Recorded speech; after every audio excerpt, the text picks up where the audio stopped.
Hey, how's it going everybody? Welcome back to another video. So if you didn't catch the stream yesterday, I finished my placement matches for keyboard and mouse. And I also gave away a couple of ones tips. So this video is to expand on some of those tips in case you want to play ones and maybe get like better at it or something. So without further ado, let's hop into the first tip. So the first thing is kickoffs. It's one of the most important things you can practice for ones. This can be done in free play or in games, depending on which one you feel more comfortable with. If you're just holding down boost and like flipping to the ball, that's not a good habit. You would want to break that as soon as possible. I'll be doing a kickoff tutorial for next video, possibly. If not, the video after that. Or if not that video, then probably over the weekend. Okay, so let's head into the next tip. So the next important thing in 1v1s is your boost management. Now this is very important if you have like an aggressive opponent and they're good at like boost starving or stealing on the boost around you. Another thing that can go along with this is knowing where the 12 boost pads are. That's the clip that you just saw. It's important when needing boost because it can actually save you from having to go to your corner and getting scored on. To work on this, it's not actually not that difficult. Just go into a couple of casual matches and try not to use boost at all. And then the second game, use very to little or little to no boost. And then the third game, try and decide whether or not you should use boost or not. And then after, save the replay of the third game. And see if at any point in time if you were under 12 boost. And if you were, just repeat the steps. Keep doing this until you can like successfully manage your boost and you don't find yourself out of boost every couple seconds. Another thing that you can do to save boost is literally just look at the trail behind you. If there's a trail behind your wheels, then you know you're supersonic, and then you can let go of boost. Because if you hold boost while you're supersonic, then you're just wasting it at that point. It's not making you any faster. Now what you can do, if you don't really notice it as much, you can use a trail that's kind of noticeable, kind of bright, and like colorful, maybe like a neon something. I use standard, but that's just what I like. I like the way it looks. It looks clean to me. You can obviously use whatever you want. So let's head into the third tip.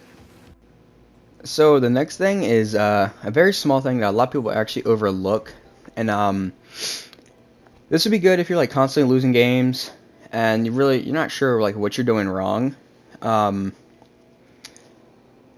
and that is to actually save your replays. And maybe if you were losing a lot and then you saved a couple of replays and you noticed a pattern in why you kept losing, then that's the benefit of it. And it's one of the best ways to get better at ones is to actually play ones. I know that's pretty self-explanatory, but a lot of people think that they get better overnight, which is not the case. You actually have to put in work and a lot of training, because playing actually increases your game sense. And awareness. If you're like actually getting aggravated over ones, you keep losing and you still don't know what you're doing wrong, try taking a break. Play like a fun game mode like hoops or rumble, and that's it. That's about it for watching replays. So let's hop into the next clip. So the next thing is shadow defending or shadow saving, whatever term you know it by. This is something that you're really never going to be 100% good at, and it takes a lot of practice. Mainly you need to be good with aerial car control, but this is essential if you want to get good and improve as a player and get up in the ranks, if that's your main priority in Rocket League. And if you're a low level player, there may not be a lot of people that can do shots that need a shadow save to defend them. But it's still good to learn it early and get good at it early so that you won't have to worry about learning that later in the future. Um, and this training pack that you see on screen is a very good training pack. I still use it to this day, just to like warm up sometimes if I'm gonna head into like a twos match. I'll actually leave that code down in the description if you want to check it out. And let's head into the next tip.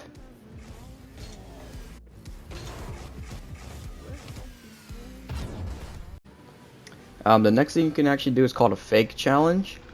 This is a good way for giving or getting your opponent to give away possession. By faking the challenge, it actually might cause the opponent to try and flick the ball or shoot it, depending on how close they are to the goal.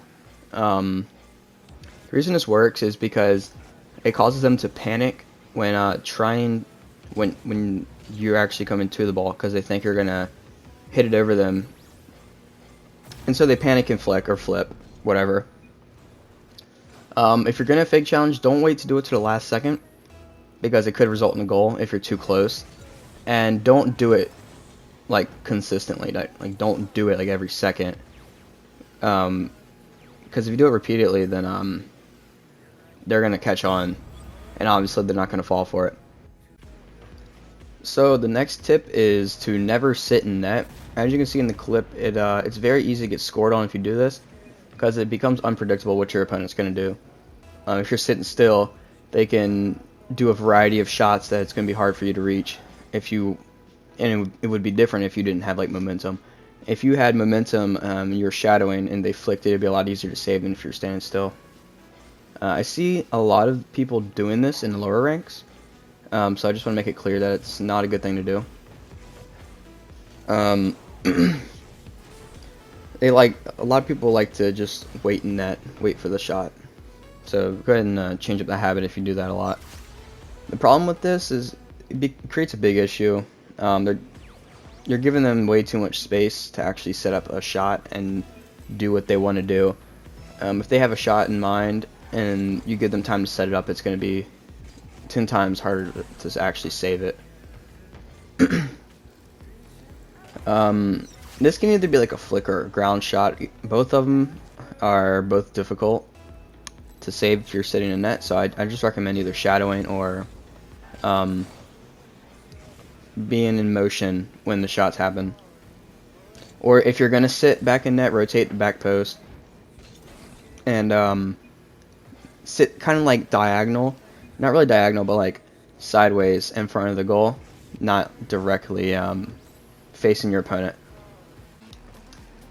The next tip is to not go for things that you know you can't do, and this normally happens in plat to diamond or higher.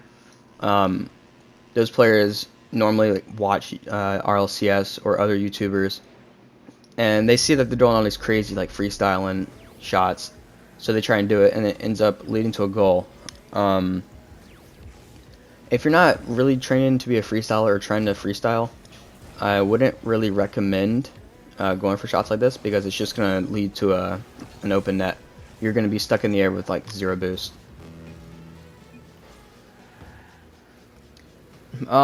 Another tip that isn't that important, but it could help some people, is to actually watch professional players or YouTubers that are well known for their 1v1s, their 1v1 like abilities and stuff.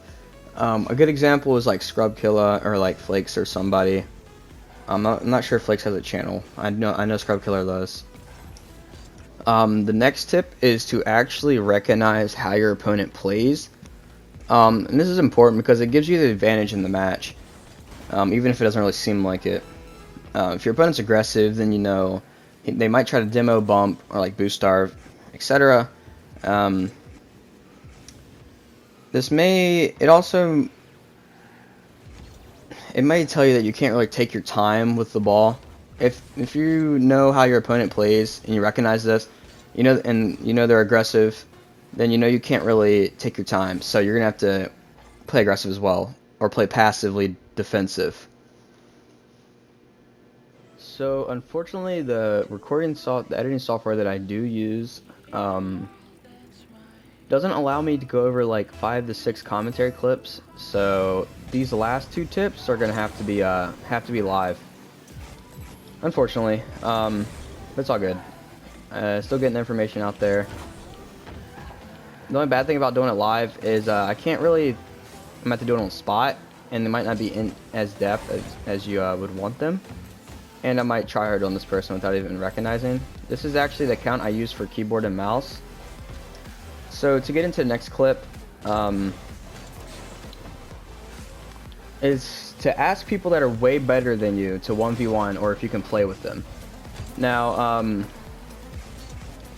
I don't really have anybody like that for me, because the only friend I do have that really is decent at this game, he's about my rank, or a little lower. He's a little lower.